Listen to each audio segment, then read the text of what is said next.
অবস্থা কি দেখেন, সারা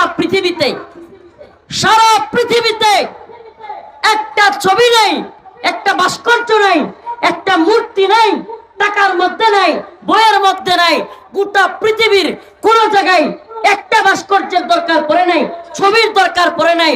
অথচ শত শত কোটি মানুষ, 1 লক্ষ 2 লক্ষ না, শত শত কোটি মানুষ আল্লাহর নবীর বিরুদ্ধে কেউ একটা কথা বললে এমন হুঙ্কার দেয়, গোটা পৃথিবী এমন ভাবে কাঁপায় দেয়, সমস্ত সাতমদের হৃদয় আত্মা কম্পন হয়ে ওঠে, কম্পিত হয়ে ওঠে। অথচ তার কোনো ছবি আর ভাস্কর্য নেই। সুবহানাল্লাহ, একটা ভাস্কর্য নাই। এরা থামান না কেউ, এরা কেউ থামান না একটু। একটা ভাস্কর্য গোটা পৃথিবীতে আছে না? রাসূলুল্লাহ সাল্লাল্লাহু আলাইহি সাল্লামের মূর্তি আছে না? তাইলে এই ভালোবাসা কার জন্য? আল্লাহর জন্য। অতএব আমাদের ভালোবাসাগুলো হবে কার জন্য?